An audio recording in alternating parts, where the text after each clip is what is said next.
This podcast is a member of the Voices of Wrestling Podcasting Network. Visit voicesofwrestling.com to hear the rest of our great podcasts, as well as show reviews, columns, opinions, and updates across the world of wrestling. Hello, everybody, and welcome to another edition of Wrestlenomics Radio. I'm Brandon Thurston, broadcasting on demand from Buffalo, New York, where today is Sunday, February 14th, 2021. And today, we're going to talk about more eyeballs. The eyeballs are shifting. They're shifting from one platform to another platform, from linear to digital. And we will try to make sense of all of these numbers that no one can make sense of. And we will just obfuscate them and then make the problem go away. But anyway, we will talk about an interview that Nick Khan had with Forbes. New Japan made a deal to put its content in the US, UK, and Canada with Roku. We haven't talked about that yet. WWE employees have had their raises and promotions frozen in time. And does the fact that WWE is a publicly traded company that has a lot of guaranteed revenue, does that affect WWE's creative output? And if we have time, I will talk about the outlook of the independent wrestling world. But first,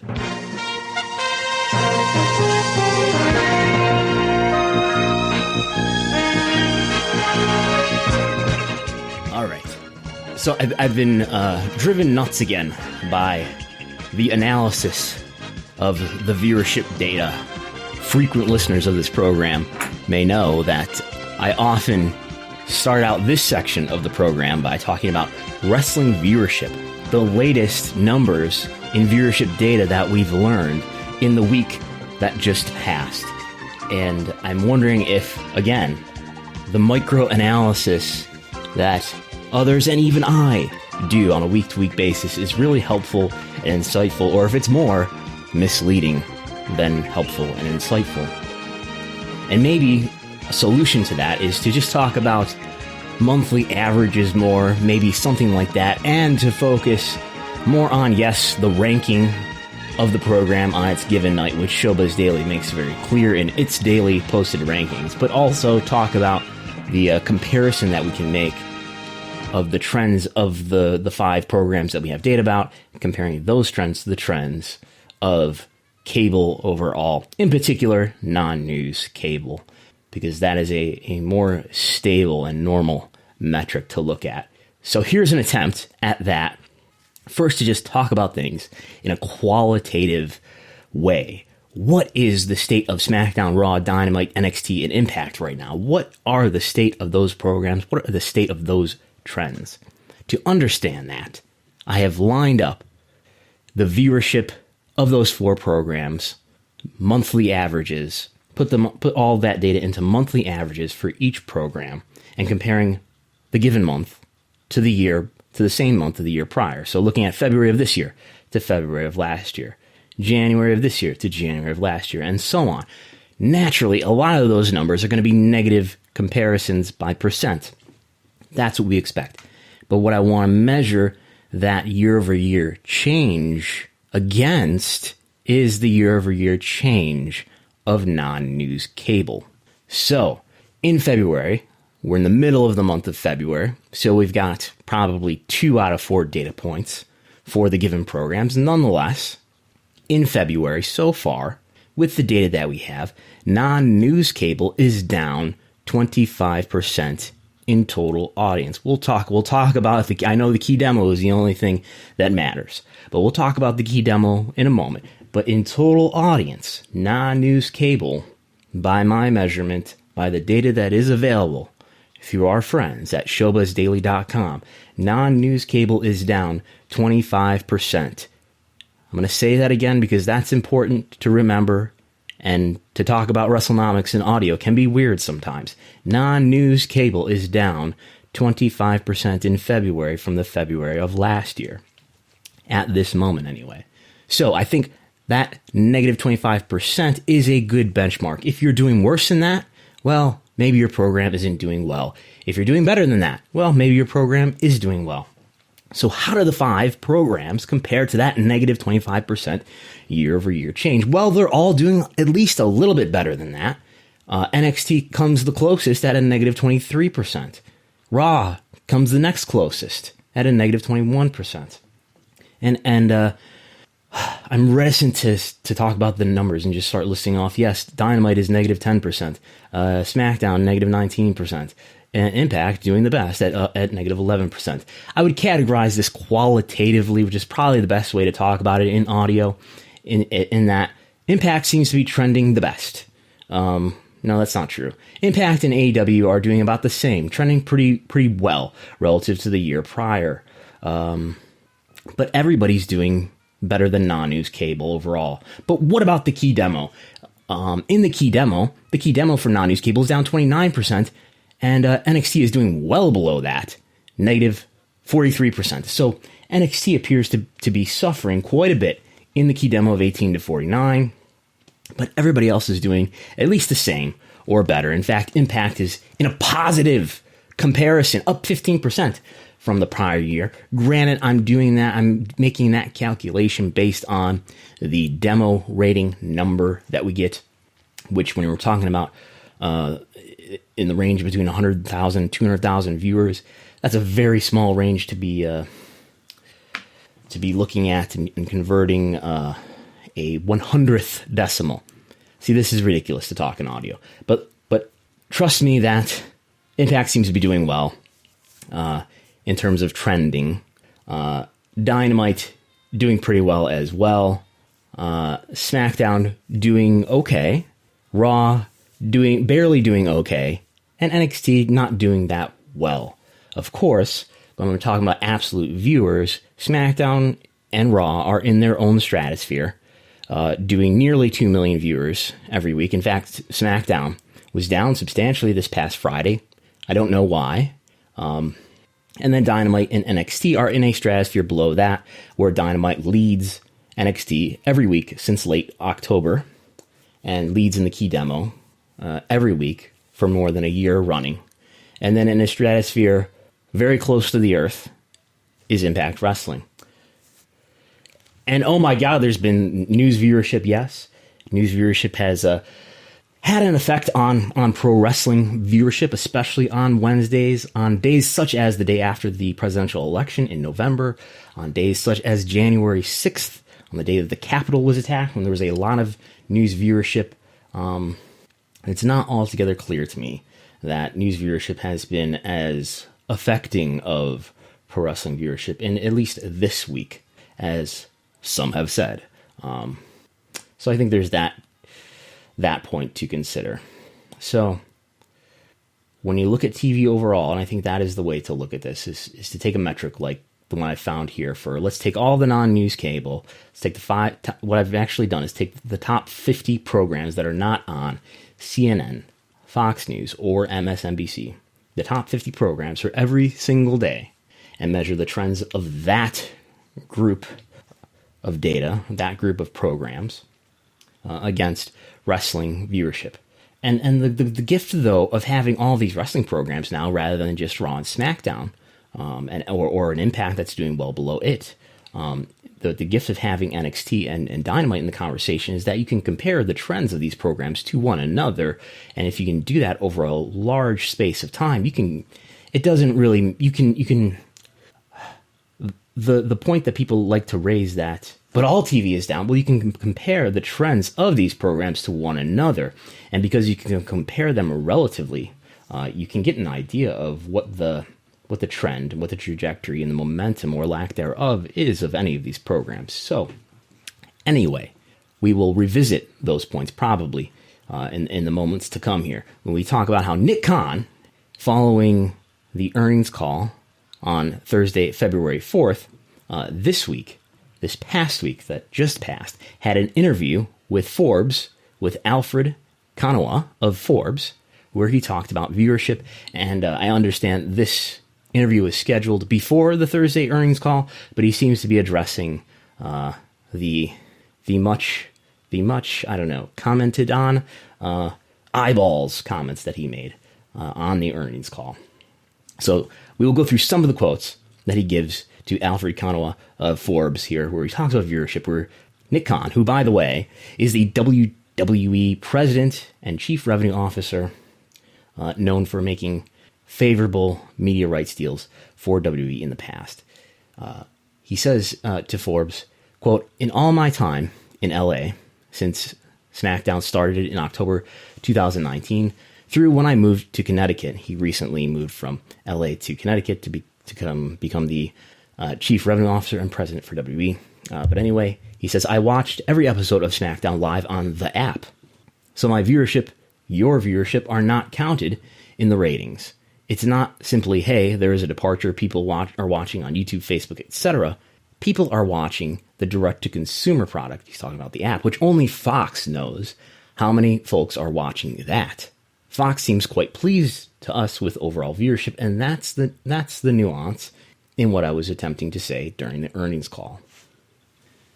So, Nick Khan makes that point, but I would still point out that you can compare the trends of Raw to the trends of Dynamite, even of SmackDown, which SmackDown has been doing better than Raw in my reading of the data. You can compare at least the ratings of Raw and the trends of Raw over the last, let's say, 12 months, and see how the viewership of Raw in particular, you could even argue NXT has suffered in this way as well. From the pandemic, from the middle of March, Raw ratings declined quite a bit, and they continued to decline until the summer, until the Thunderdome happened, until Roman Reigns came back. That really helped out SmackDown. And you can see that AEW Dynamite did not suffer in the same way. In addition to that, if we're talking about popularity, and if we're talking about to what extent does viewership tell us something about the popularity of the brand, we can look at the viewership of Raw compared to the viewership of non-news cable overall, and see how in 2019 and 2020, Raw declined worse than non-news cable in 2019 and in 2020. But if we're talking about other ways to read the popularity trends of the WWE brand, we can look at trends. It's hard because now we've lived through this year of 2020 where a lot of the economic habits of consumers was greatly interrupted. But even if we look before 2020, we know that paid attendance, both average and total, both North American and international, had been in multi-year declines since 2017. We could look at merchandise sales and see that those were in decline since about 2017. We can look at product licensing revenues and see that that was in decline since about 2017. We can look at streaming subscriptions for the WWE Network and see that that was on the decline throughout 2019. They did climb back up in 2020, I would note, in a year where streaming was embraced on a wider level by consumers generally. Streaming subscriptions for the WWE Network increased from the year prior, but still have not reached or exceeded the level of 2018. And we see that Google web search for WWE has been on the decline since 2016.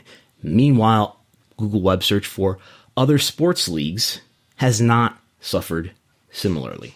That's both US-based Google web searches and worldwide-based Google web searches.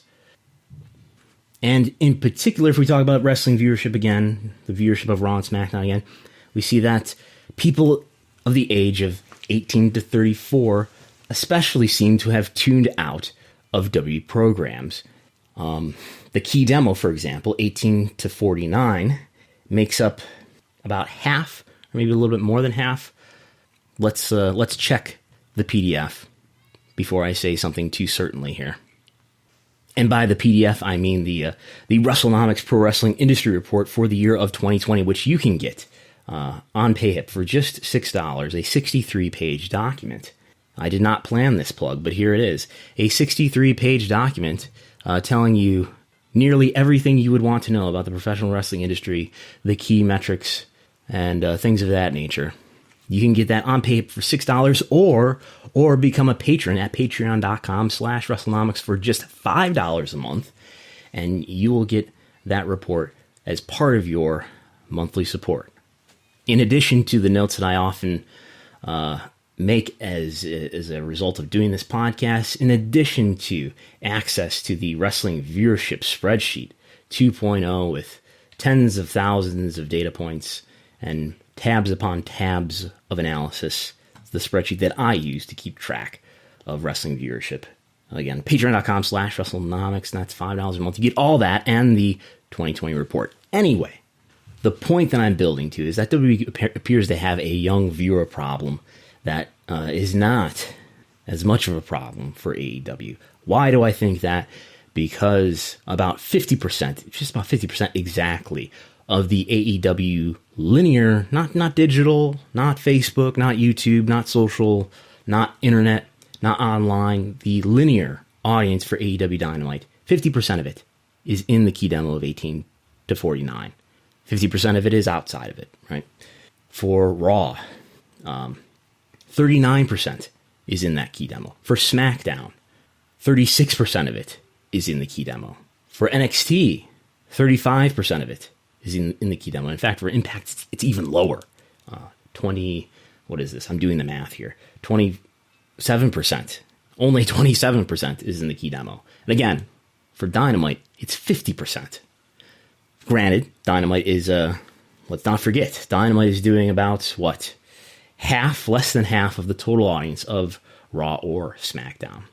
Just to make sure things are still in perspective. But anyway, the point is, WWE seems to have a young viewer problem that is not as pronounced, at least in the case of AEW. So Nick Khan goes on in this Forbes interview with Alfred Konuwa, where he says, quote, no matter when people start watching, they're always going to obviously get older, so you always have to figure out a way to get young people in. So what we're in the middle of, the Bad Bunny thing, that's obviously tailored toward a young audience. We're in the process now of developing a number of different animated properties, some with the desired demographic of 2 to 6 years old. So the thought is to get kids young.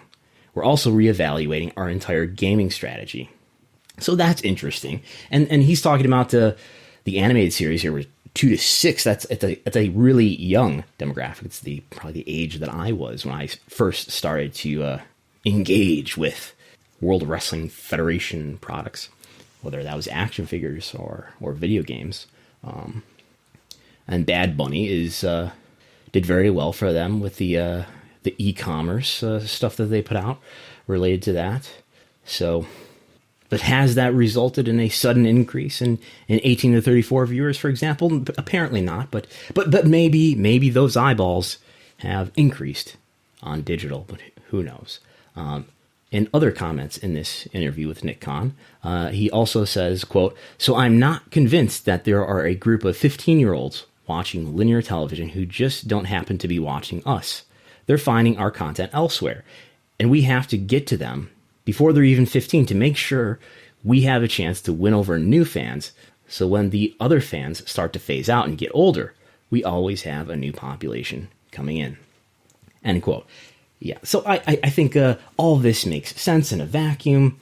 In the particular real life situation of WWE, though, this is a problem with the creative and a problem with, I think, the over-reliance to act on the temptation that is presented by bringing back older talent and probably a lack of belief within Vince McMahon in many younger talents, with many exceptions, right? We'll talk about Drew McIntyre in a moment, but I think there's a lack of willingness to accept and a lack of understanding of how to present and how to market and how to develop younger talent once they get to the main roster, which is largely, if not completely, the responsibility and a result of the influence of the CEO, chairman of the board, Class B shareholder, controlling Class B shareholder, Vince McMahon. Nonetheless, Executive Vice President of WWE, Paul Levesque, he was asked about the ratings and how he defines success for NXT, and he echoed many of the comments that Nick Khan has made. So here's Paul Levesque from the media conference call earlier this week. I wanted to ask you about ratings and the way you kind of qualify success at this point, because Nick Khan on the recent earnings call talked about how his vision is that there's still eyeballs on the company, but the eyeballs have shifted to different platforms. And we're in the middle of a lot of shifts that will affect NXT in the next couple of months, in the next year. Peacock, obviously, and the NBC Sports Network shutting down, and hockey possibly going to Wednesday nights on the USA Network. When you look at the overnights versus the +3s, the +7s, what do you quantify as rating success at this point, especially when you see drops at certain points from week to week? NXT's been on the USA Network for about a year and a half now. Like, how do you look at it? How do you measure the success of the ratings, especially now as things have kind of changed and we're at the precipice of more changes for the company in terms of its relationship with NBCU? Yeah, look, I think Nick said it best in that you're talking about eyeballs and consumption. So when in any of our brands, Raw, SmackDown, NXT is no different.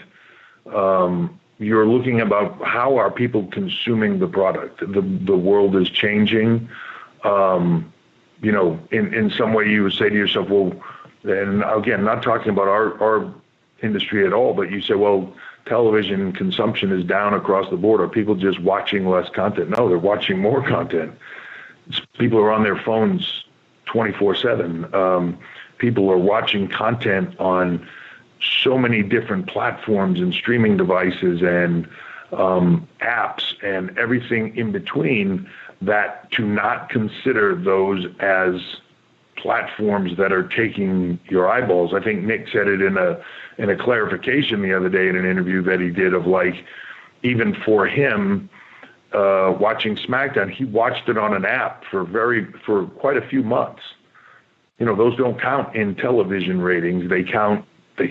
Clearly, that's a fan watching the show, if you want to look at it in that manner, but it doesn't count as a television rating. You have to look at them across the board. To just say that in today's world, all that matters is one of those platforms, any given one, is like just naive to all the other platforms. It really is. You have to take into consideration everything. You have to take into consideration where people are, when they're watching it, how they're watching it. People want to watch on their times. Appointment television is not the same conversation it was 15 years ago. So we take that into consideration just like everything else. I'm very happy with where we are, but always looking for it to be a lot better. It's that you're never content, never, happy with where it is. You want it to grow. You want it to be more. You want to get more eyeballs. The Peacock thing is another example of that. The opportunity for us to have more eyeballs across the board from so many people in so many different ways is incredible, and that's all part of this engagement and driving people to watch the product when they want to, not where and when you want them to. So again, there's Triple H, Paul Vec taking a question from Mike Johnson of PW Insider about ratings. I don't think anything he says there explains away the trends that we're seeing. Let's just talk about NXT. Again, down 43% year over year so far in February. And I'm looking at, again, these monthly year over year comparisons, because now we're getting to the point where NXT and AEW have been around for more than a year, and we're getting away from those months where maybe they did exceptionally high viewership out of curiosity and and the hype of the debuts.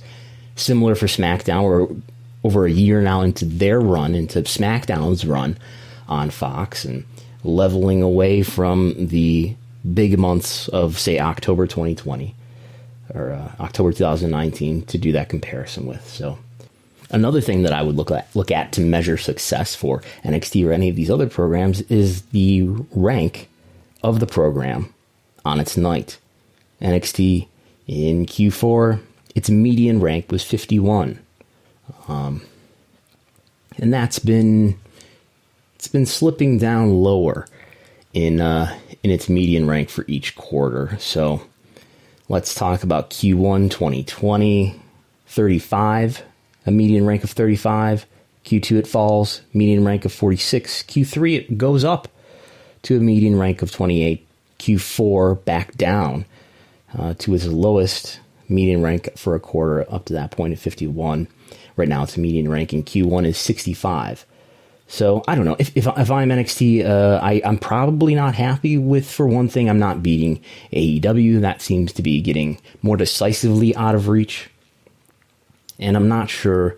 I don't know enough. I don't know enough to know how that's going to affect NXT's media rights value going forward, mainly because I just don't know what the media rights value right now of NXT is. NXT's deal appears to be up in the fall. So that deal probably being renegotiated right now, and I would expect NXT to stay where it is. But does it get a raise? Does it get a big increase? One of the reasons why it was justified publicly, why NXT was moved off the WWE Network and onto linear television, the USA Network, was because WWE said it wanted to not compete with AEW. No, it didn't say that, but it wanted to grow the brand value and the media rights value of NXT. Is that happening 2 years into this? I don't know, and I don't know if we'll get an answer, but we'll see. But there's a three-way tension whenever we're talking about viewership here, which makes things difficult to understand, terrible to try to discuss on Twitter. And there's three things. There's, what are we trying to understand when we look at viewership? I think that in part, we are trying to understand the popularity of the program or of the brand. We are trying to understand the relation of the popularity to the creative output, or is such and such star getting over and contributing to upward or downward trends in that popularity. And separate from that, quite separate from that, counterintuitively, what does the viewership that we're looking at mean for the media rights value of the program? And I think the popularity is going down. I think the creative output is bad. And I think the media rights value is going up. I don't know if that's the case in NXT, but that's the case for Raw and SmackDown. Raw is ranking quite highly now that it's not opposed by the NFL with Monday Night Football. Even when it was opposed by the NFL with Monday Night Football, it was still finishing in the top 5 just about every week. So I do buy the argument. I do buy the PR statement from WWE that Fox is happy with SmackDown. I do buy the notion that USA Network is pretty happy with Raw. I don't know if USA Network is that happy with NXT, but it's still giving them 52 weeks a year of 2 hours of live content. That's more DVR proof. That finishes relatively highly. Doesn't always make the top 50, but it's doing all right. It's not beating TNT on the same night, but it's doing all right. It's doing better than something else would probably in that slot, and it's doing it at a relatively low cost. And I think Raw and SmackDown continue, even as much as they cost USA Network and Fox to run them. $265 million a year for Raw on average over the 5-year deal. $205 million over the 5-year deal on average for SmackDown. Still, those programs are providing 2 hours or 3 hours of weekly first run live content the whole year round for a relatively inexpensive cost. And not only are they doing that, but their viewership is highly viewed, despite that viewership often declining worse than television viewership ratings and television viewership trends overall. So yes, your brand in this world of professional wrestling, in this world of media, can decline in popularity because of the bad creative, while still growing in value. Because you still have enough of an audience. I think WWE has damaged its brand with consumers while enhancing its brand with business partners. But you can damage your brand with consumers to an extent, to the extent that WWE has, and still remain popular enough that you happen to have this content, which is live sports-like content, that is multiplying in value over time. And you are maintaining enough of an audience. It may be the more non-discerning portion of the audience, but you're maintaining enough of an audience to maintain enormous media rights values that will carry you well on into the future, despite the fact that you have a CEO and head of creative who's increasingly out of touch and increasingly putting out more bad content than good. And the reason why this discussion is so hard to have on low information, high outrage platforms like Twitter is that it may appear that you're defending the bad content or letting WWE off the hook for producing more bad content than good. And it's easy for WWE executives and anybody who's defending WWE to obfuscate the data and obfuscate the trends of what's happening.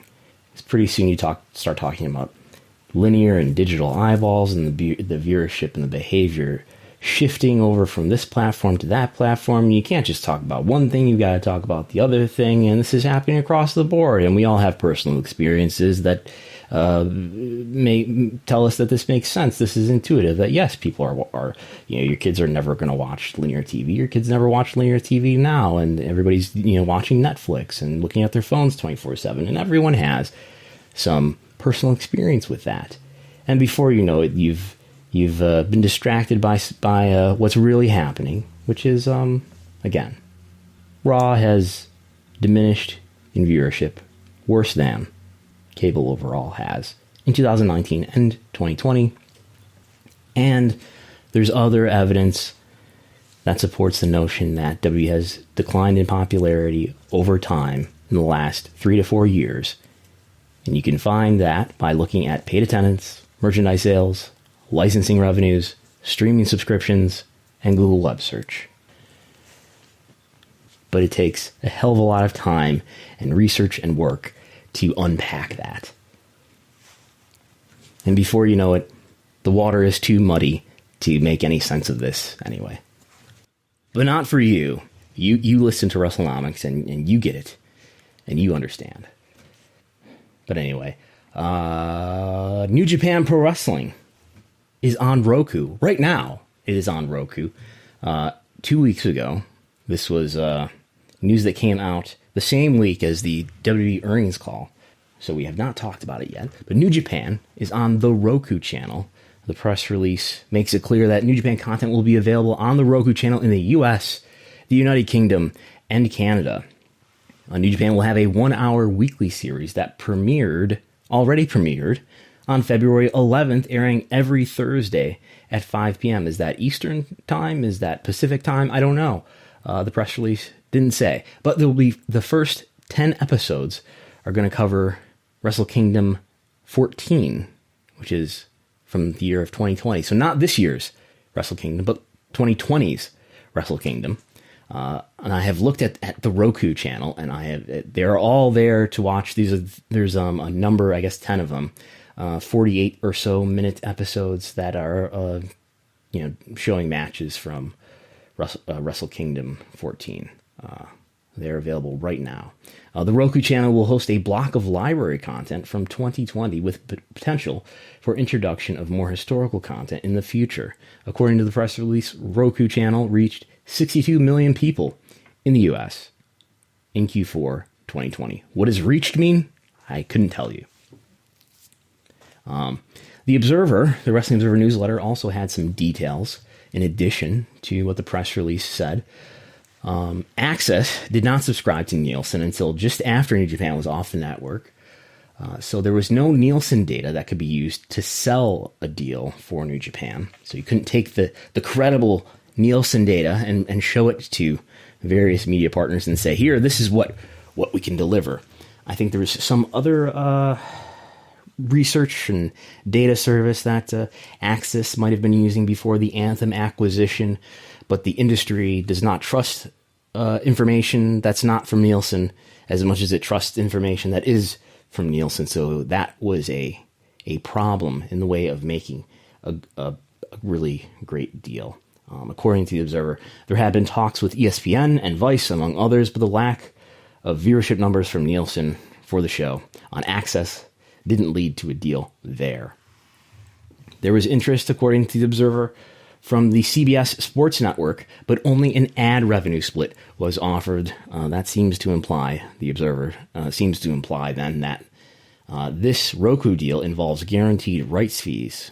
No word, though, on the value. I would expect it to be, not that much money for New Japan, but anyway, we'll get into it in a moment. But anyway, the New Japan deal with Roku, according to the Observer, is not exclusive. So if the show is a success and Roku does provide access to viewership data, the data can be used then to get a second deal with different content.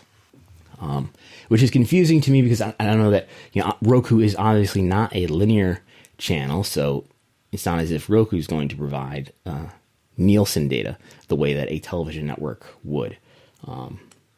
So what do I think of New Japan getting a deal with Roku? I think it's better than not having one. It's better than not having really any media distribution in the US, UK, and Canada, which is what it had previously and throughout 2020, since it lost its deal with Access. Now, Access is a television network, obviously currently airing Impact Wrestling.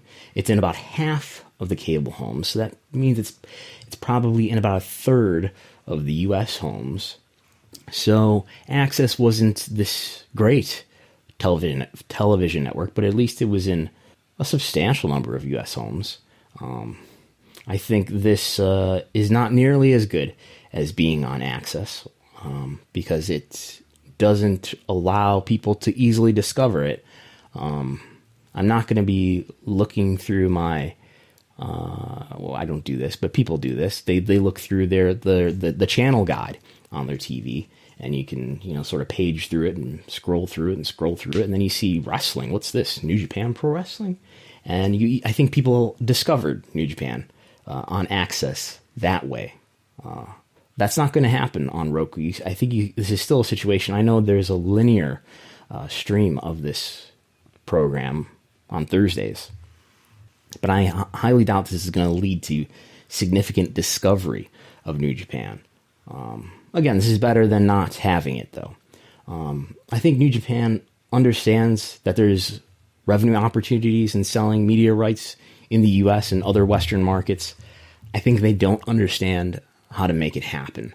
And I think New Japan doesn't understand the difference between U.S. and Japanese media strategies, and that there are cultural differences in how revenue is generated in the U.S. versus Japan, and also that there's a difference in the relationships that have to be developed with broadcasters. And I think New Japan is unwilling to spend money on, say, a U.S. talent agency like Creative Artist Agency or Activist Artist Management. These are the two agencies that helped WWE and AEW, respectively, complete their lucrative media rights deals. I think New Japan is totally unwilling to spend the required amount of money that it would take to make a better deal happen. I understand New Japan hired a Japanese ad agency to explore deals in the U.S. market, and the only offer that they came up with was a deal with Twitch. I think New Japan continues to believe that a live event business is viable in the U.S. in the way that it is in Japan, where New Japan Pro Wrestling, among these the three top global companies, New Japan Pro Wrestling is the only one that is still primarily a live event business, whereas WWE and AEW are overwhelmingly becoming media businesses. New Japan still makes the majority of its revenue from ticket sales and other event revenues. I think New Japan thinks that they can do a number of shows or develop a bigger live event business in the United States, and I think they are overestimating the ticket demand that they're going to be able to capture. They'll still be able to do big shows, maybe on an annual basis or quarterly basis in certain geographies after COVID, and they'll still be able to draw in traveling fans. I think selling out Madison Square Garden is still possible, but doing these smaller scale shows, perhaps with only the New Japan Strong crew and a sprinkling of Japanese mainstays, is not going to draw more than a few hundred people. So this is what New Japan has for now. They have Roku, and I don't see things getting a lot better in the foreseeable future, if ever, in terms of New Japan getting a strong media distribution deal in the U.S. And it's also complicated by the fact that you're in Japan, and they do have English commentary now, and after the pandemic, they'll be able to get Kevin Kelly and people over there to do live commentary more often. But there's still the time difference is a problem in terms of getting the live value out of it, right? In the East Coast, when New Japan has its events, it's the crack of dawn, 4 a.m., 2 a.m., something like that. So that diminishes the opportunity to do a live broadcast that generates a lot of live viewership. So there's that complication. But what comes first is that I think New Japan is not prepared to invest the money that would be needed to find a really great deal that could help grow its popularity in the U.S. and globally, and is particularly in English-speaking markets. So, New Japan has a great product. It's got it's the one company in recent years in pro wrestling that has grown its popularity substantially, I think largely through delivering a great product. Yet it doesn't have a strong media strategy, which is sort of the opposite problem that I think WWE has. In other news, WWE employees had their raises and promotions frozen. This was originally reported by PW Insider. This news comes on Wednesday. At least some employees were told of the decision on Wednesday. I understand people, this is the corporate side. This is not related to wrestlers or talent, presumably, who are under specific contracts. But I think employees are very unhappy, especially the people who have been working on the road and had to work through a number of COVID outbreaks. Many are disappointed to learn that during the busiest time of the year, the Rumble to WrestleMania season, after having to pick up additional work during furloughs where other employees were sent home and furloughed, the employees who remained behind picked up the work of those absent and furloughed employees. And now they've learned that they are not getting the raises or promotions that maybe they were expecting. And employees are still unclear on whether there will be cuts related to the Peacock deal, where obviously Peacock, as we talked about before, is acquiring the rights to WWE Network content in the U.S. Is that going to mean that there's going to be employee position cuts because certain work is being absorbed by Peacock? That is unclear, and employees still don't know. WWE, by the way, still as profitable as ever. Net income for 2020 was a new record for annual net income adjusted for inflation throughout the history of the company. But what could be motivating this? I have no idea. I guess just that WWE probably, in Q4, it was clear that expenses were higher than many analysts, including myself, expected. The Thunderdome is quite expensive. Profitability in Q4, while Q4 was profitable, and again, 2020 overall was the most profitable year ever, Q4's profitability came in lower than expected. The stock price fell substantially as a result. Not a huge catastrophic fall, but the stock price has been ticking down and had some bad days following the report. Currently, as of Friday, trading at $46, which is down quite a bit from the news of the Peacock deal, where the stock was up at $10 from where it is now, up to as much as $57. So there was this big peak, this big bubble, just following the Peacock deal announcement, and the stock has gone right back down to where it was before the Peacock deal. So anyway, I think Q4 was disappointing in terms of profitability. W has given guidance for 2021. The profitability for 2021 is in a range that is right in between where profitability was reported for 2020. So basically, WWE is projecting that it's going to have a 2021 that is just as, no more, but no less profitable than 2020, which is not what I would have expected, and I think that's not what most analysts would have expected.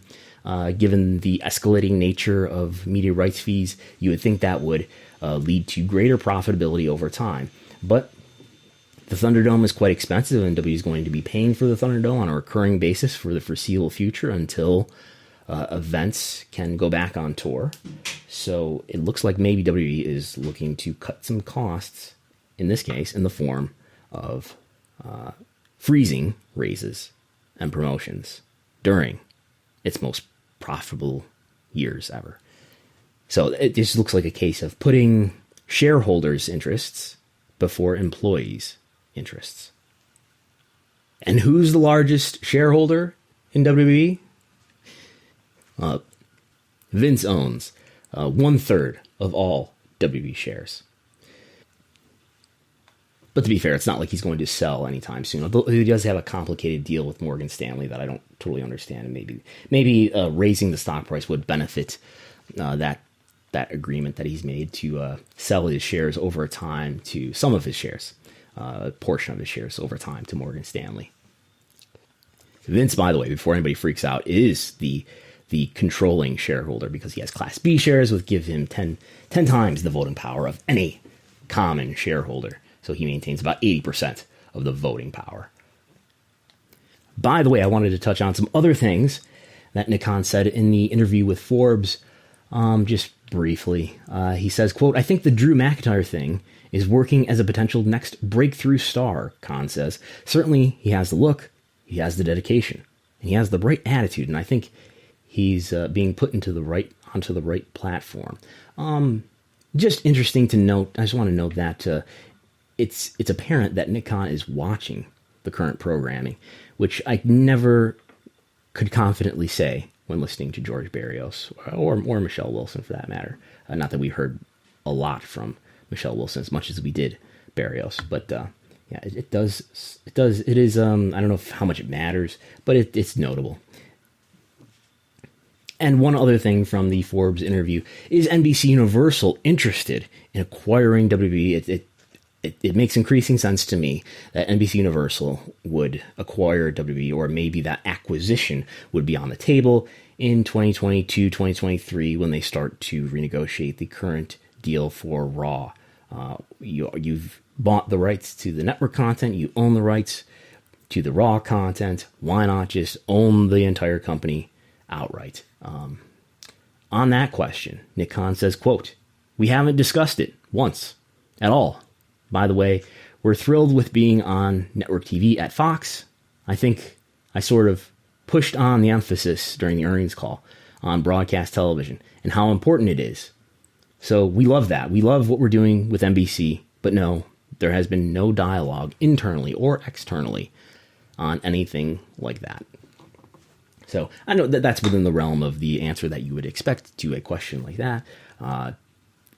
I believe that's probably the case, that there's been no discussion about it. That doesn't mean it won't be discussed in the future.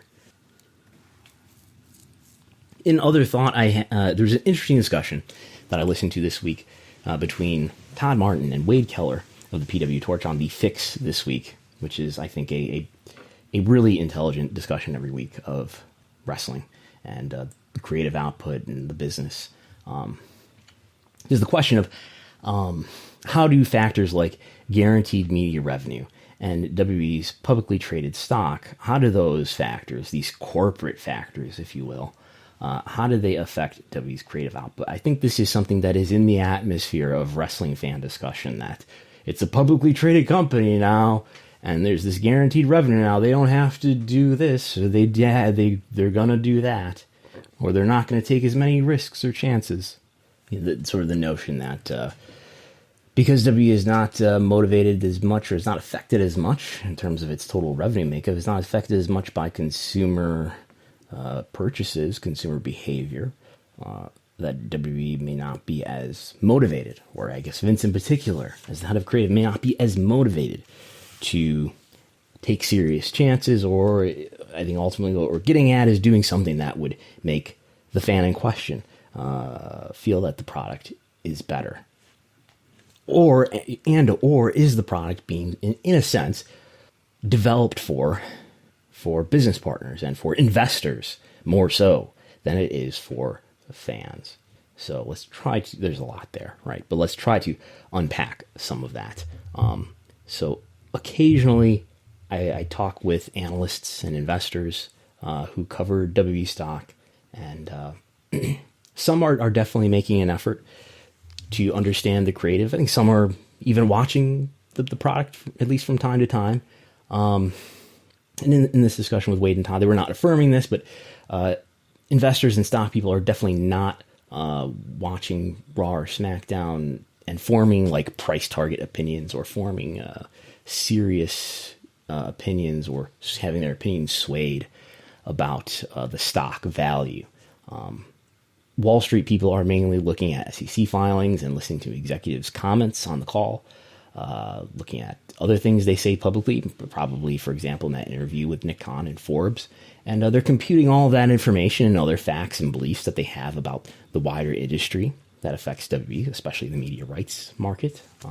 And that's the vast majority of how those opinions about the stock and what they believe the price target is. That's the vast majority of what is leading to those decisions.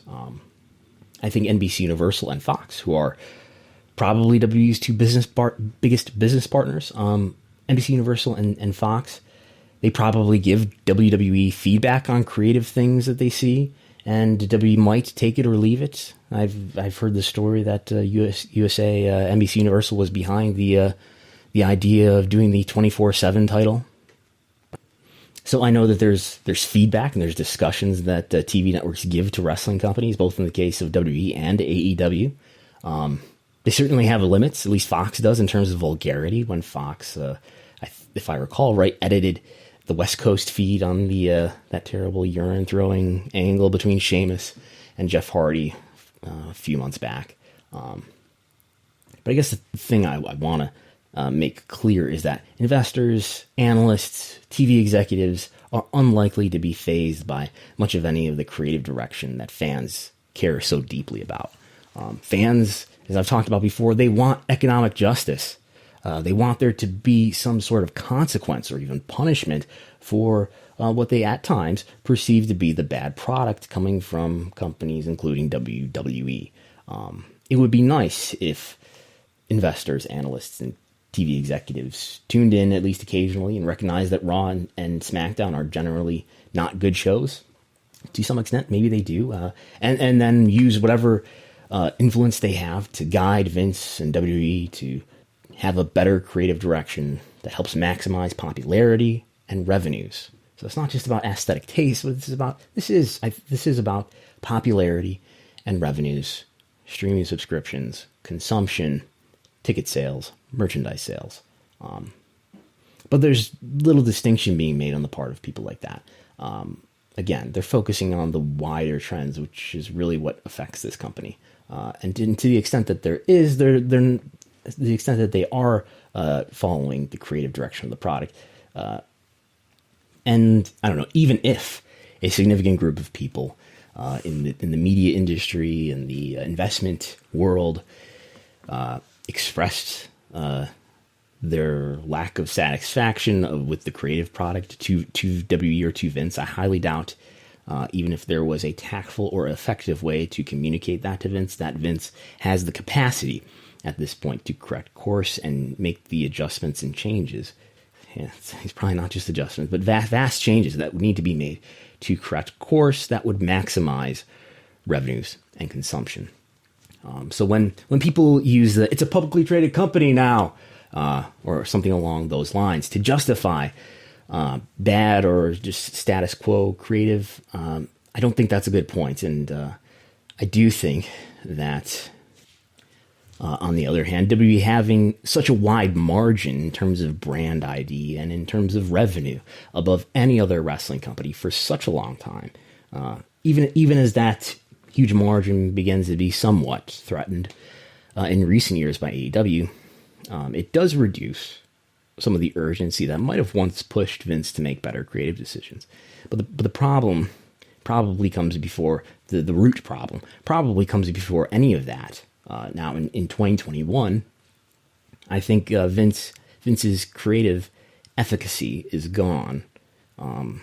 Obviously, WWE still has a sufficient critical mass of viewers, consumers that sustain the media rights value that they have, and sustain it enough that it's probably going to grow in the future. But the notion that it's within Vince McMahon's capacity to improve the creative at this point is ridiculous to me. The last 20 years have been a long demonstration in how Vince has been progressively and today finally utterly unable to deliver a compelling product to anything but the diminished captive fan base, while leaving probably millions of people semi-engaged or entirely checked out. So even if, let's say, AEW was a comparable force in terms of business or in terms of popularity to WWE, and therefore the urgency with Vince was restored because he felt threatened, I think Vince would still fail to rise to the creative challenge, because at this moment in time, his creative instincts have either dulled or become obsolete and useless. Those creative instincts were strong enough in the late 90s to be able to cultivate Steve Austin and The Rock into huge stars that led to enormous financial success and enormous growth in consumer metrics, ticket sales, merchandise sales, television ratings.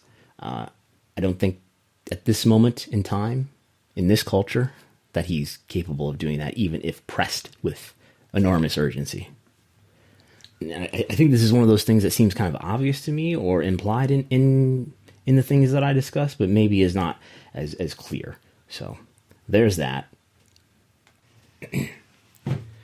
And finally, as we come up to the top of the hour, some thoughts about independent wrestling, as I have coming up on 1 year since I've last stepped in a ring. In fact, coming up on 1 year since the pandemic shut down sporting events throughout the U.S. And thinking about what kind of indie wrestling world is there going to be for fans and myself to come back to whenever things return to normal. And as we see a number of independent wrestlers getting signed to WWE or AEW or other companies, I think the indies that we once knew, whatever I mean by that, the indies that we once knew are gone, and they're not coming back anytime soon, if ever. What do I mean by that? The previous identity of the indies, I think, relied on major companies overlooking and underappreciating talent that was on the indies, or just overlooking and underappreciating talent in general. Major companies have finally recalibrated. In my view, major companies finally more appropriately value talent, value skill, and maybe social media has had something to do with raising the profile of the marketability of wrestlers who gain momentum and gain a following on the indies. But there's clearly been a competition with the rise of not just AEW, but before that with the rise of Ring of Honor, of New Japan, Impact Wrestling signing people as well. There's been an increase in competition in the last few years for talent. The previous identity of the indies relied on the undervaluation of that talent from the people who were in charge of various talent relations departments throughout the wrestling world. Once independent talent shows a certain amount of potential in this environment, they will be signed, or at least they will be given offers to be signed. There will be few, I think, and we're talking about when things are back to normal, there will be few, if any, of these renaissance runs on the indies. I think AJ Styles is maybe somebody like that, who had a remarkable renaissance run on the indies, as well as in other companies we would not consider indies. But There will be few, if any, of those kinds of runs where a given wrestler gets released from a major company and goes on to have this resurgence on the indies. I just don't see those people falling through the cracks to get to the indies for more than a handful of shows. There will be too much demand from other major companies that will keep such a wrestler from having any sustained run on the indies. The threshold of signability, if you will, has been lowered substantially and permanently. Now, a cohort of somewhat older indie wrestlers who continue to travel and can't give up the ghost will persist, but these wrestlers will have certain perceived weaknesses in certain areas, personal conduct, perhaps included, or just their history of things that they've done in the past included. And those things will prohibit them from being picked up by a major company. But there will be still others of considerable talent, a few, who will not be lured by the potential of making money in a major company, who might already have good day jobs that they're content with and that they don't want to leave. And even those wrestlers, depending on how good they are, might ultimately get made an offer that they can't turn down that will take them away from the indies. And I know there are some fans who follow independent wrestling closely who lament the proliferation of the irony and comedy gimmicks that have become more popular in recent years, especially in U.S. independent wrestling. And I think there are a lot of forces that compel that trend to emerge. I think the focus on those kinds of gimmicks instead of meaningful programs and great athletic matches, I think that does limit the super indies economically. But even if super indie promoters decide to implement a different creative strategy that valued the protein of athletic drama over the sugar highs of irony, I'm not sure still that the indie wrestling identity of, let's say, 2017 ever comes back in this post-COVID world.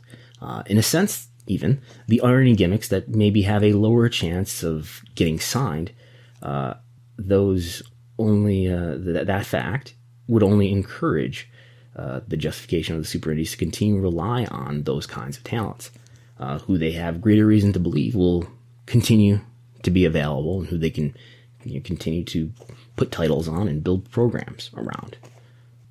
So just the independent wrestling being this scene that on the super indie level, of course, being seen as this scene where a lot of talent is underrated and is underappreciated by the higher tiers of the professional wrestling industry, and they exist down here in this underground environment and produce great stuff. I think that era is over, and I don't see how, in a post-COVID world, it comes back. I don't know if that's good or bad for the industry. It's definitely good for wrestlers economically because there'll be more jobs. There will be more competition for the best talent, at least. I don't know if it's good for everyone creatively in terms of their creative satisfaction, but it's good for wrestlers who want to make wrestling their full-time living. There's a greater opportunity to do that now and in the future than at any time in a long, long time. Is that good for fans who want to follow super indie promotions and see a great product? I don't know. But that's how I see things playing out once people are hopefully vaccinated and things can get back to normal, maybe by late 2021. So that's all I have for this time. Again, you can see the notes to this program. You can get access to the Wrestling Viewership Spreadsheet 2.0 with tens of thousands of data points and dozens of tabs with analysis on the pro wrestling industry from 2014 to the present. A living document that is updated regularly. You can get access to that. Patreon.com/Wrestlenomics. You can get access to the 63-page PDF, the Wrestlenomics Pro Wrestling Industry Report, with pages upon pages of graphs and charts and tables across not just television viewership, but live events, consumer products, Google web search, pay-per-view and streaming for the promotions that applies to. Plus written thoughts, insights, and opinions. You can get that at Payhip. The Payhip link is linked to the pins to the top of the Wrestlenomics Twitter account. Or you can just get access to it along with all the other things that you get access to by becoming a patron at patreon.com/Wrestlenomics. You can read my written work at Wrestlenomics.com. An article went up that was very much based on a tirade that I had last week on this program called W's Classic Case of Overbranding. That is in written form at Wrestlenomics.com right now. That went up this past week. And you can follow Wrestlenomics on Twitter. You can follow me at Brandon Thurston. And I'm Brandon Thurston. Thanks for listening, and I will talk to you next time.